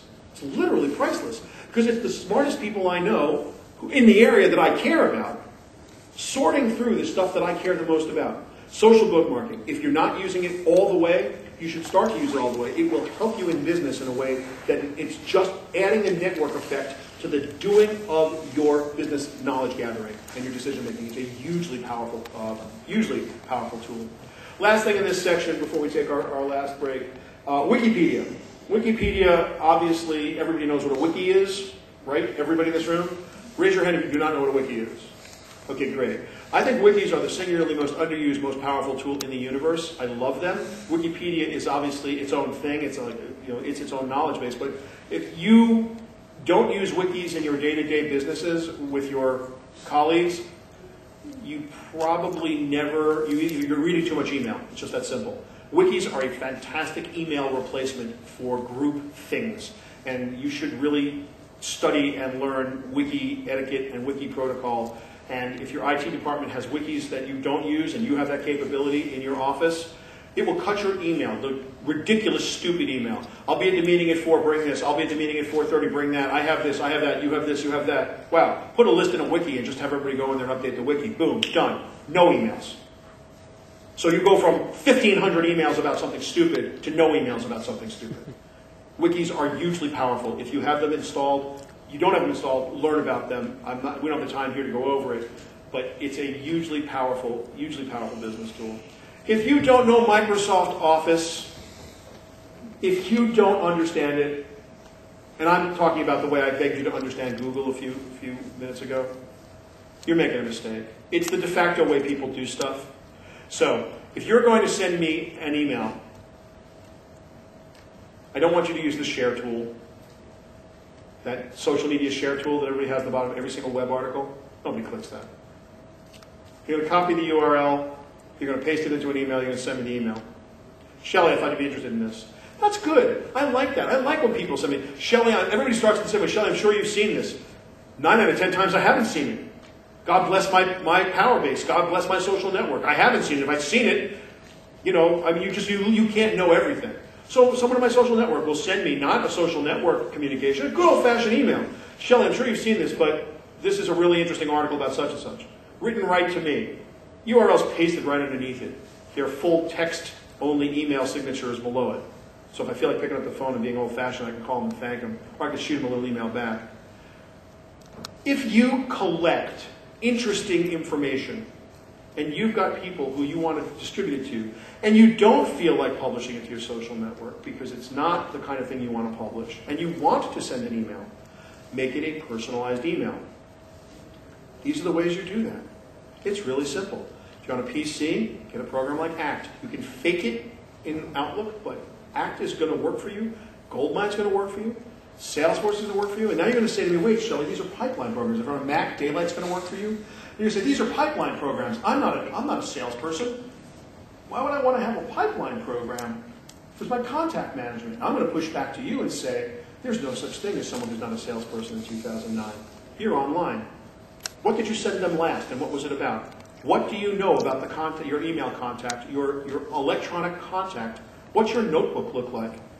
I sent so-and-so an article about such and such. Will you really remember in 3 weeks that you sent an article about fly fishing to your friend who fly fishes? How'd you know they fly fish? When I see an interesting article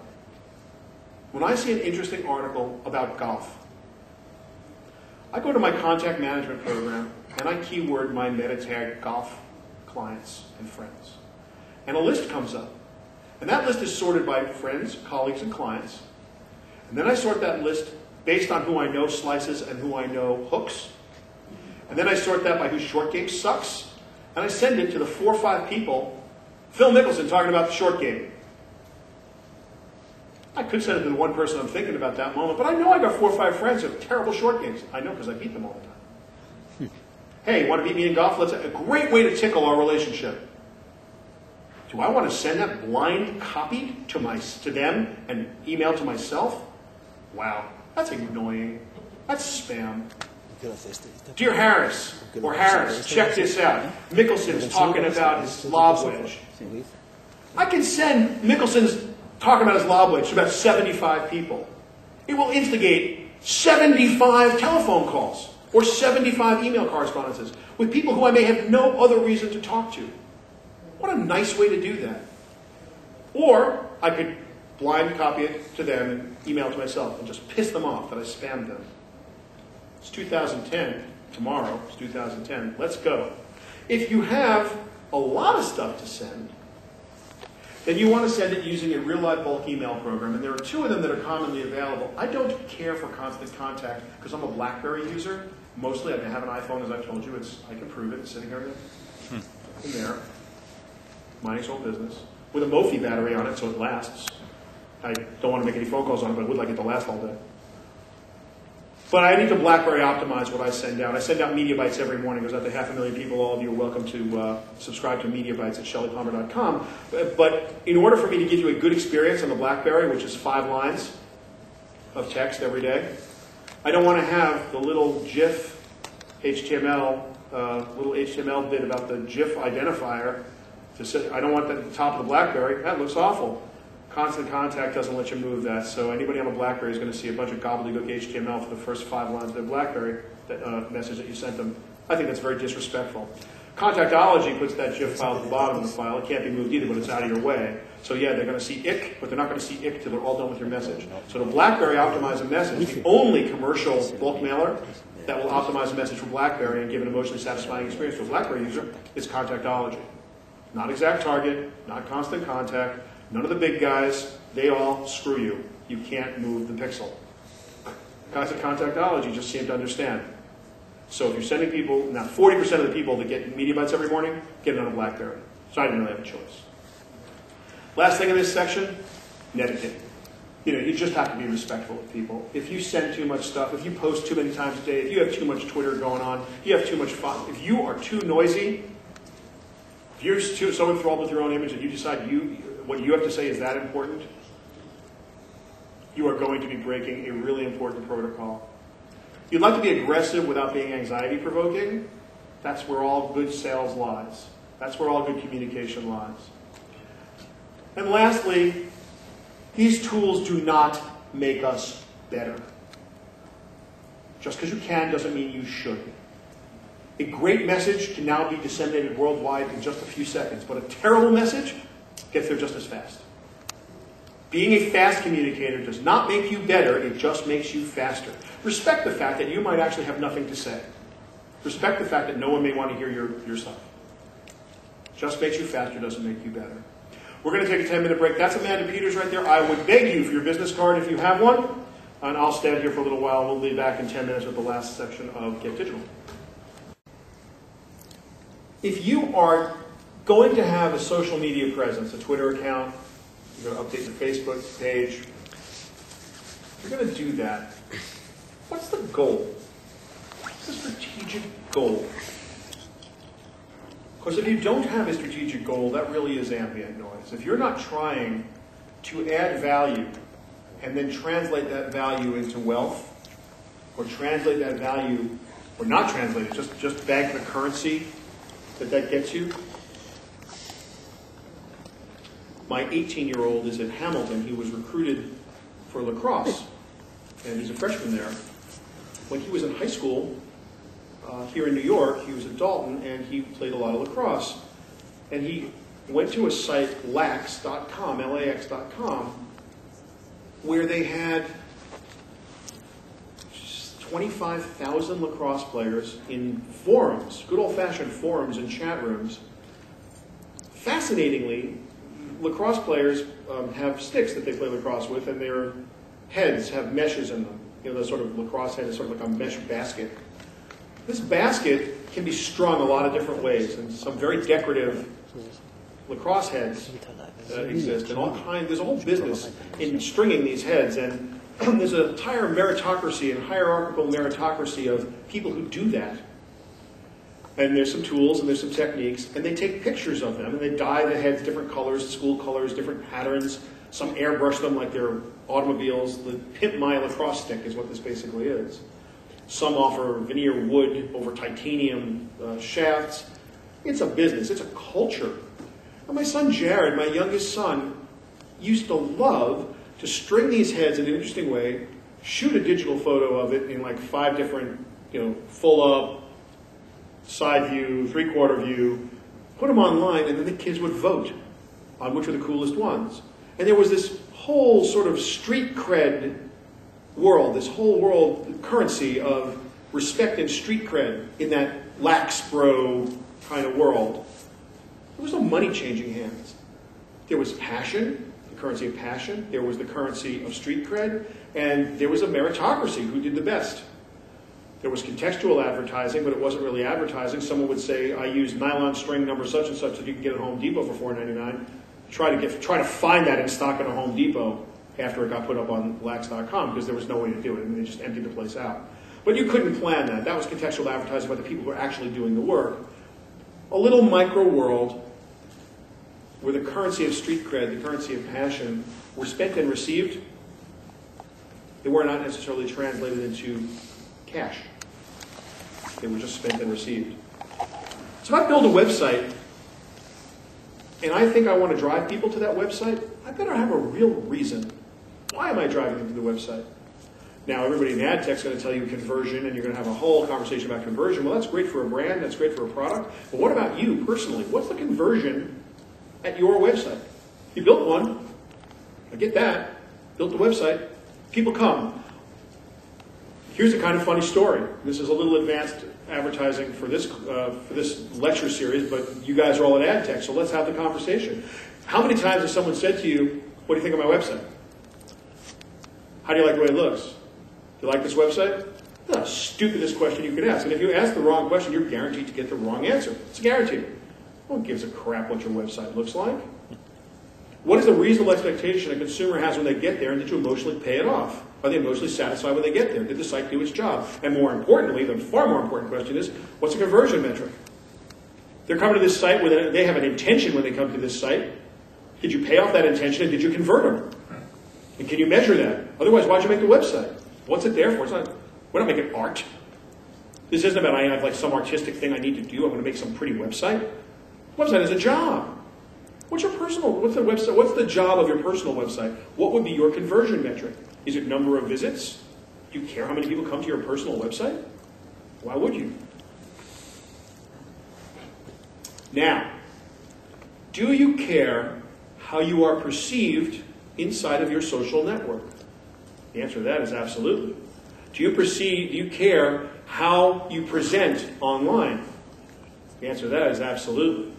So the job of your website may not be to get people to come to it. It may be to be a very static, high-class presence that matches the way you dress for business, the way you decorate your house, the way you carry and comport yourself in real life, online. So that when someone comes to that website, they go, that's the real deal.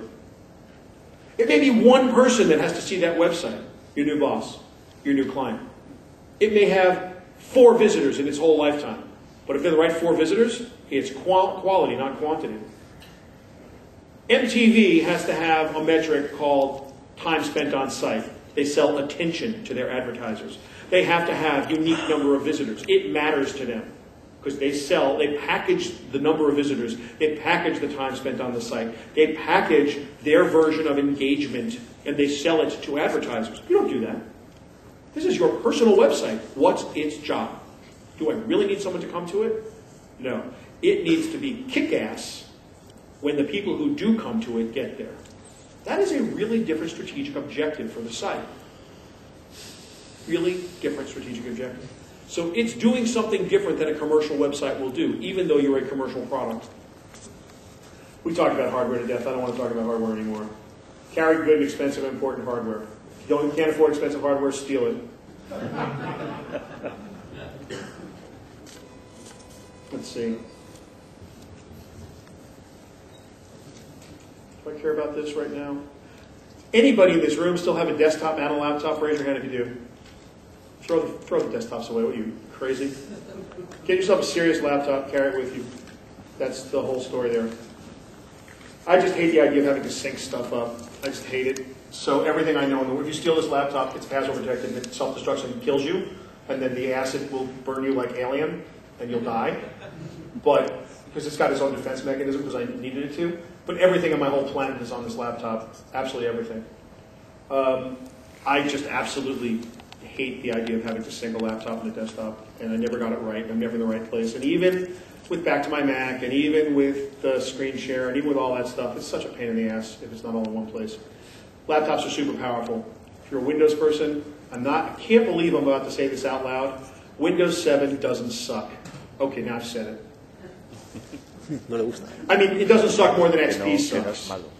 That's qualified now. I can't ever bring myself to say something nice about Microsoft. I'm really sorry if there's anybody from Microsoft in the room. I just have nothing good to say about it. But Windows 7 really doesn't suck that bad. So, if you have to have a Windows computer, now's a good time to buy one. And Macintoshes are like heaven. Está claro, ¿no? There's nothing like, I'm sorry, I'm waxing poetic. Look, Steve Jobs is the best guy in the world at making me buy stuff I don't need with money I don't have. He is, if you come to my office, it looks like Steve Jobs threw up in there. It's crazy. It's like everything you look, it's like Apple everywhere. It's also the best Windows computer I've ever had in my life. And Parallels running on a Mac, on an Intel Mac, runs XP, Service Pack 2, better than any Windows computer you'll ever touch. And, I hate to say it, it actually does a respectable job with Windows 7. Oh my God, I said something nice about Microsoft 3 times in 30 seconds. I don't know what's wrong with me today. This must be your influence on me. You're having a very bad influence on me. Your digital work-life strategy has to be honed. A lot of the people that I deal with now, that I talk to every day, have been cut loose from their corporations. And where you used to have an IT director who had Microsoft Exchange, and you were very happily getting your email from Microsoft, someone else was in charge of making all that work, and someone else was in charge of your connectivity, and blah, blah, blah, blah, blah. All of a sudden, now you're sort of in charge of your own syncing your own world. And this actually does require a little strategic thought. Are you really going to fly solo? What I mean by solo is you, yourself, and you. Are you is it the Joe's consulting firm starring Joe, admin Joe, email assistant Joe, IT director Joe, guy who cleans the house Joe, Joe's consulting practice? If it's really just you, honestly, you can buy anything. Get a Sidekick, get a Pre, get a BlackBerry, get an iPhone if you don't want to make calls. Whatever you want to do. Get anything. Because everything has the basic functionality of an address list. Everything has the basic functionality of some kind of email client. Everything has the basic functionality of connectivity. Everything has the basic, all of these, they all sync to something. They all have their own little ecosystem. And you can just make a choice, and it doesn't matter. However, if you're going to add just one person to the mix, if it's you and an admin, you and an assistant, you and your significant other, you and your wife, you and your pet cat, if it's you and anything else, you have to think about it. And you have to think about it the following way. Do I want to fake it, or do I want to do it right? And the dollar difference is profound. The technical difference is profound. And where you're going to be in the overall, how you're going to spend your day is profound. So, if you're a Soho, small office, home office, meaning you're going to have 4, 5, 6, 7 people, then the conversation is flat out, you have to do it right. There's no way to fake a 7-person install. But if it's you and an assistant, you can. First, you get your Wi-Fi set up just the way you're supposed to have it set up. If you can plug your computers in, and you don't, someone should kill you. Wi-Fi is for goofing around. Wi-Fi is for browsing. Wi-Fi is for playing email when you're not sending files. Wi-Fi is good for airports. It's great on an airplane. It's awesome in a public venue. You're in your office, plug in your computer.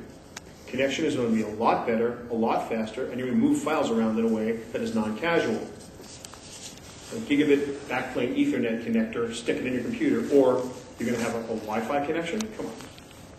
apples and oranges. So every time I see somebody in their home office and they're sitting in their living room with their laptop, you know they're either not doing serious computing or they're not that smart.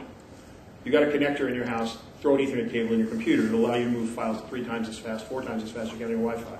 Once your Wi-Fi is together, you decide how you're going to do that, your connectivity. A couple things. If you are going to fly solo, like I said, buy anything. If you're going to be you and an admin, Google Apps is going to be a really good way. For you to get this done. Before we talk about Google Apps, I just want to make sure that we talk about the software install in your home office, your solo office, whatever. Everything in the world is Microsoft compatible. If you really want to save a little money, OpenOffice actually is compatible with everything.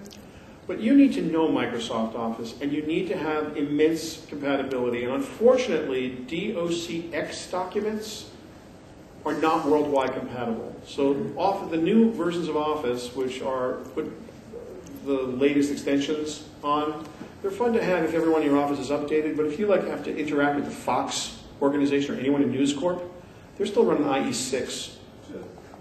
So they can't watch a video online, they've got a firewall, and they can't open your Word documents.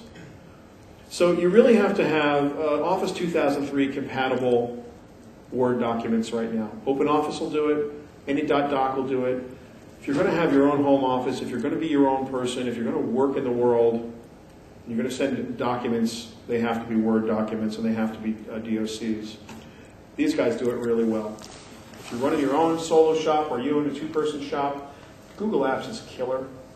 They run in the cloud. You can get to it from everywhere. The problem is you can't get to it when you're offline, not unless you're paying Google to allow you to do that. And even so, it's not as robust a system as working with Office. Most of my friends who are cost conscious either steal their copy of Office or use OpenOffice and store everything in the Google Cloud. Gmail is free. You can even pay them a little money and have them be your domain server. The Google apps are absolutely kick-ass. The #1 secret weapon in the world, if you are you and a single other person like an admin, and you're running your own little world, it's Google Calendar. This is the most powerful free application I have ever seen. It's unbelievable. You give it your mobile number, and then you can text the Google Calendar, meet Amanda at 10 o'clock Thursday, and it knows you mean this Thursday, and it puts it in the calendar for you from a text message. Because you can run Google Apps on your BlackBerry or your iPhone or any handheld device, because Google Apps will work, including Google Calendar, if you set it up cleverly, like I have, for example, my initials are SLP, so we have a calendar called SLP Sched, S-C-H-E-D for SLP Schedule. My wife has DJP Sched. We have a couple other calendars that denote different resources and different people. They all overlay on one another, and they're easy to sync to everything. They can also be gotten to from any browser, and when you update it online, because Google Apps is available on your smartphone, regardless of whose smartphone it is, you find yourself completely in sync all the time. If you've only got 2 or 3 people trying to get to the same set of resources and calendars, Google Calendars is a totally free way to do this. No exchange server, no monthly fees, no nothing. It's free. And it is so hardcore good. So that's kind of an interesting thing to have. So you can build an entire world of what looks like a very hardcore IT install just around the Google apps and the Google mobile apps and some cleverly done Google Gmail addresses. Now, everybody here knows what POP3 email is, of course. Everybody here knows what IMAP email is, of course. And the problem everybody always has when you're not on Exchange server, when you're on your own, is that if you send an email, it doesn't show up in your sent folder because you sent it from your handheld device. You don't know what to do. Right? Well, gee, now I need that thread, but I don't have any threading. So it's not a complete solution because I'm in the field and I send an email on my BlackBerry and I'm not threaded back as if I were an Exchange. And that actually is not an emotionally satisfying experience, but more importantly, it can be very dangerous, especially if you've answered an important business email and now you don't have the thread. You know what? It's really easy to fake. cc.shellypalmer@gmail.com. Oh, wow. And I just blind copy everything to the CC account. Where does it sit? Right in the Gmail account. Where does that sit? Right in the Google Apps. Perfect. That's my sent folder. No matter what I send it from, no matter where it is, whether I'm using Gmail online, whether I'm using Gmail on my handheld, Every sent document ends up in a sent folder. It's just not the sent folder. It's a folder I fake. Easy solution. Free. Or you can go pay somebody $40 a month for Exchange on a per seat basis. Not free, not that smart, and not that much more useful than the calendar sucks. And it's not available in every browser everywhere. So Google Apps, based on the Google Calendar, if you're going to go solo or you're building a 2 or 3 person sort of little world, just explore Google Apps and Google Calendar. It would be so emotionally satisfying. You will not believe how much you can accomplish with basically for free. It's crazy awesome. This doesn't exist anymore, Photoshop.com, the way I want it to exist. You absolutely have to have a serious understanding about the 5 things you need to know about digital photography. You have to know. 72, 150, and 300. That's what you need to know. You need to understand that inside, outside, and understand specifically how to crop a photo, upload and download it, and you must understand 72, 150, and 300. 72 is the number of dots per inch on an average computer monitor. You can put a 5,000 dot per inch picture on that screen, the resolution is 72 dots per inch. You will see 72 dots per inch, period. Why am I shooting 5 megapixels if I'm only going to see it at 72 dots per inch? Interesting question. The next number you need to know is 150. 150 is a resolution of a fax machine. Anything you put in a fax machine is de facto, default, 150 dots per inch. Photographs that are made at 150 dots per inch will perfectly reproduce in a fax machine. 300 is the low-end printable resolution of a photograph. An inkjet or laser printer, and even a photo printer. You could send a respectable 300 dots per inch photo to anybody, and it will look a whole lot like the photo you think it's going to look like. Why do I shoot in 5 megapixels if I'm only needing 300 dots per inch? Why do I need all those extra megapixels? And the answer is, it allows me to crop. I take a high-resolution picture. A high-resolution picture, a piece of film, Kodak film, 35 millimeter film from the old days, is about 2,400 dots per inch. So a 12 megapixel camera, that's a serious amount of dots compared to what film used to be. It doesn't have the contrast ratio or the color space that film had, so it looks different. There's no question about it. There are digital purists who will tell you that, or there are photographic purists who will tell you they hate shooting digital for any number of reasons. But since most of what we're going to do is going to end up online, take a high-resolution picture with the best camera you can, crop it appropriately, and then you need to know 3 numbers, 72, 150, and 300.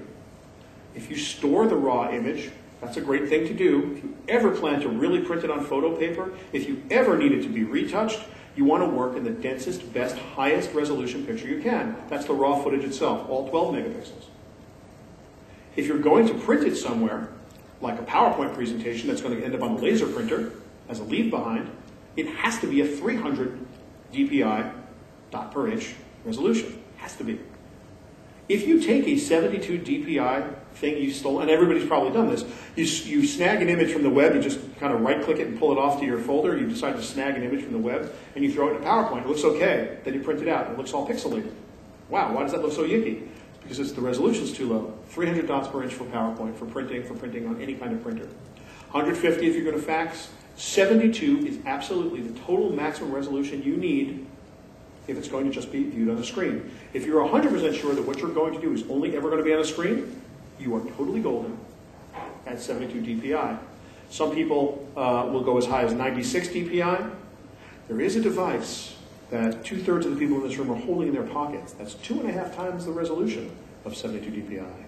The iPhone, the highest resolution screen, that's until tomorrow. Tomorrow, the Verizon Droid, the Moto Droids come out, and they're twice as good again. Can't wait. I'm going to make a website. There's some other stuff you need to know. Everybody in this room has to know a rudimentary amount of HTML. Just be able to write the language of the web.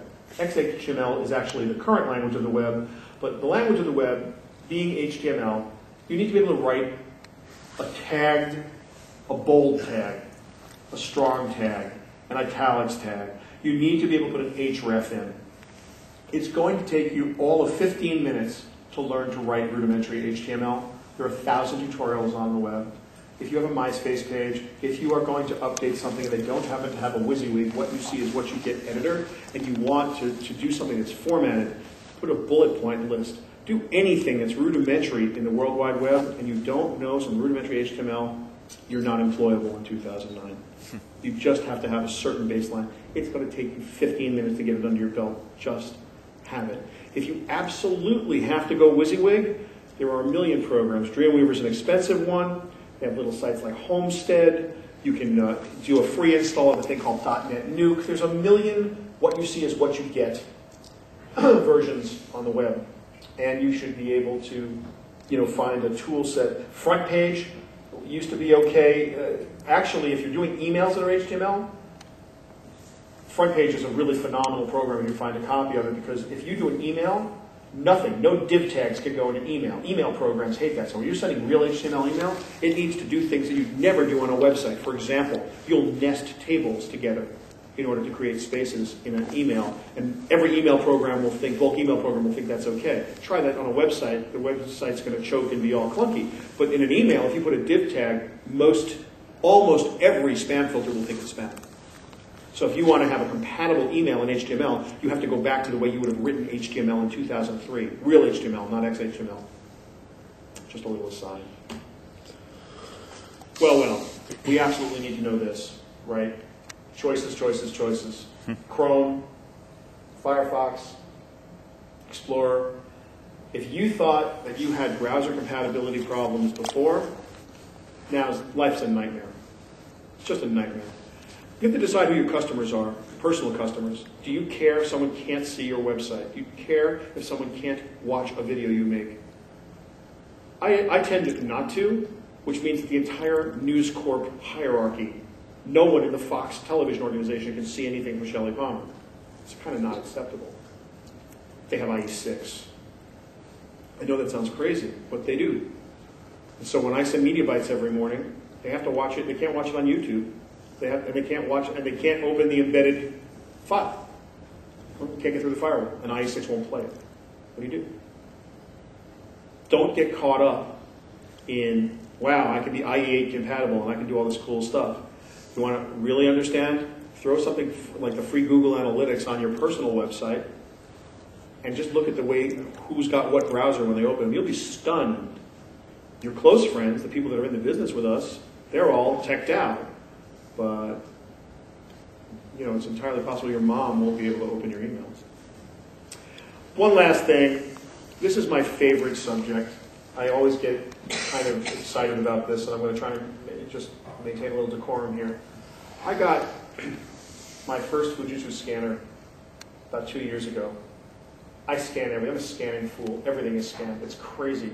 It's so awesome. There's like optical scanning of every document, and then it goes in a file, and it's on this computer. My tax returns, every document, every piece of paper in the last 8 years is on this hard drive.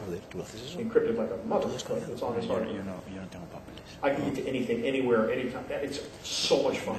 It's crazy. There's not a piece of paper. Like every time a piece of paper comes in the office, it's like, that's cool. Boom, through the scanner. No paper anywhere. Love it. Get to it from my iPhone. Can't make a call on my iPhone, but I can get to all my documents.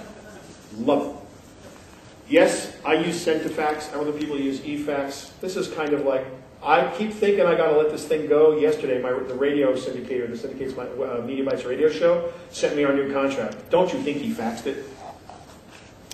I'm like, I called him up. I said, you know what the show is Digital Life with Shelly Palmer. You faxed me the contract? You couldn't make a PDF file and send it to me? Just to humor me? He goes, we don't know how to make PDF files here. We hardly know how to make faxes.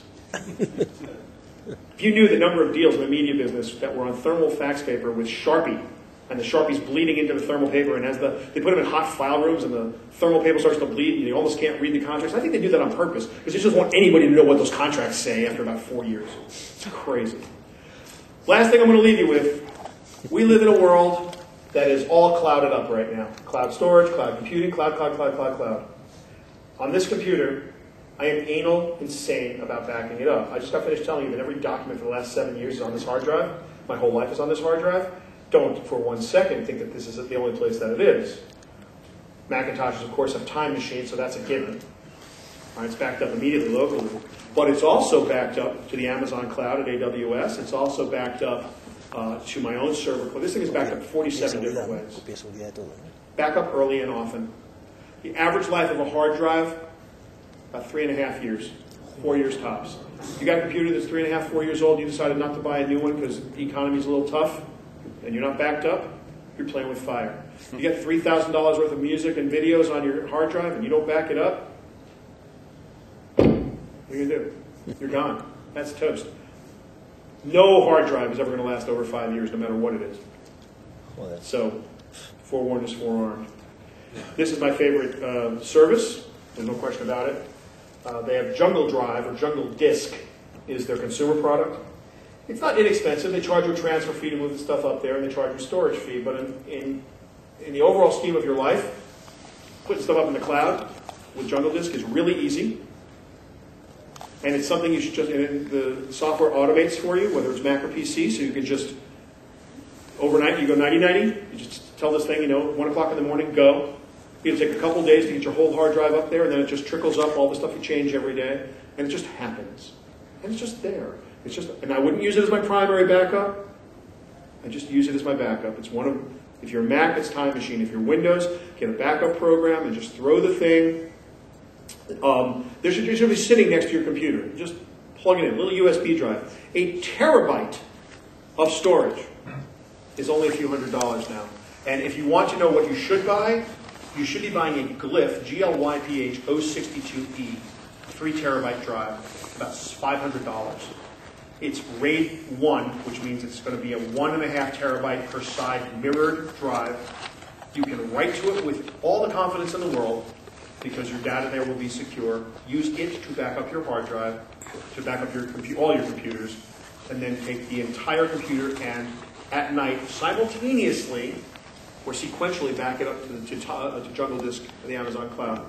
That would make you fully protected. And look, we're living a digital life. If you lose your data, that's your fault. Last thing I'd ask you, the very last thing, is to think digital. We talk about this idea of digital life and getting digital and being digital. And today, my goal was to get you to think about these problems differently and bring your own expertise to the party. And I'm just hoping to give you, I don't have the right answer, and my way might not be the right way, but the goal of today, and the key takeaway from today, is to get you to think about your online presence and your offline presence and getting them to match. To think about the tools that we have and how you might strategically use them to your good, specifically your good, not to mine, but to yours. You should bring all of your knowledge to the party. These are tools. They empower us to do things. As I said earlier, they don't make us better, they just make us faster. We need to make ourselves better by thinking about things a little differently.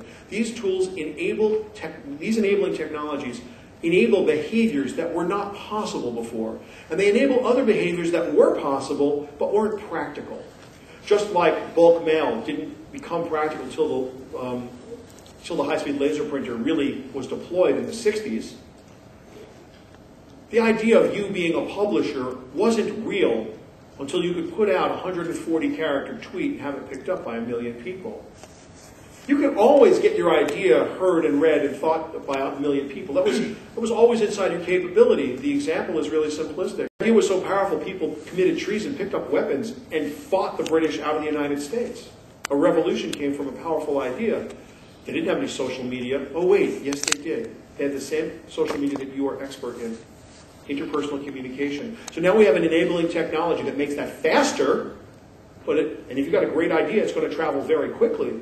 It's not going to make your ideas good. It's just going to give you the enabling technology to communicate in a quicker way. And so that's what today has all been about. Today is not me telling you how to live your life, and I'm not suggesting that you will be able to do things you're not capable of because the technology makes you more capable.